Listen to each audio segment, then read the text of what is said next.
Okay, here we are, Matthew Russell Lee, Inner City Press, here at the Southern District of New York Courthouse. Today, Tuesday, August 20th, 2024. Yes, there's developments on the Trump docket. Yesterday, the prosecutors of Alvin Bragg, in the form of Mr. Colangelo, wrote in to say that they don't. It's entirely up to the judge whether he should delay the September 18th sentencing. And they kind of telegraphed that maybe it's a good idea because they said Judge Merchan is due to rule on September 16th on the Trump filings about the immunity decision, and then the sentencing would be 2 days later. If he appealed and asked for a stay, they said it would cause the disruption because of all the preparations to get the court ready. So they said it's entirely up to the judge. We'll see what happens. I think maybe September 18th is not the date, but we'll have to see.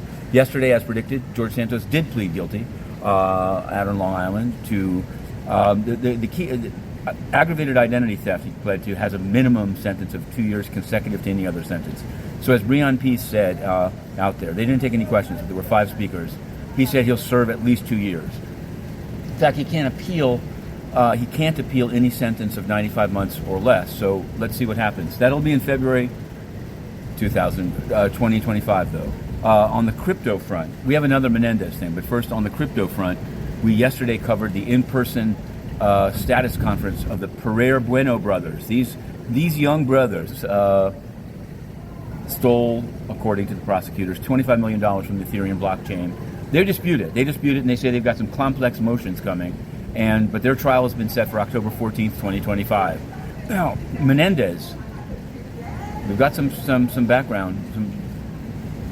The Menendez had a deadline yesterday to file for a new trial, for an acquittal or in the alternative for a new trial. And he did do it. And his grounds, among many others, is that the prosecutors flaunted the speech or debate clause, and therefore it requires vacatur. There were also similar requests from Davies and Will Hanna. So all of them have requested a new trial or in the alternative, acquittal or in the alternative a new trial. We'll see. Judge Stein will be ruling on those forthwith. We'll have to see. Now, we're going to turn. There's a lot of other cases here, and I covered some in the Mag Court. There was a guy who tried to plead guilty to black market HIV drugs, but he didn't really understand the guilty plea. He was told the maximum is 5 years, and he's like, "Yeah, that's the maximum, but I'm pleading guilty. I'm going to get less, right?" And the judge said, "No, you can still get 5." So they went out into the hall, and ultimately the plea was called off. You can find that on Inner City Press. You can also find on Inner City Press. This is troubling. Now, the UN, of course, is failing on Gaza, failing on Ukraine, failing on everything else. And one of the things that it does is to try to data dump the far too many, sexual abuse cases against their peacekeepers. So on Friday, they bare bones, with no other information, said that there's an allegation of sexual assault by a UN peacekeeper in Lebanon, a real hotspot in the world, UNIFIL, of July 2024, so just last month. This is not an old case.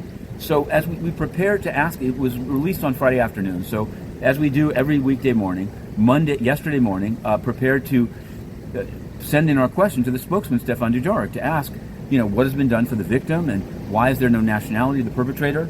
But lo and behold, the UN website that recounts sexual abuse cases was itself down with no explanation, and it had a long error code.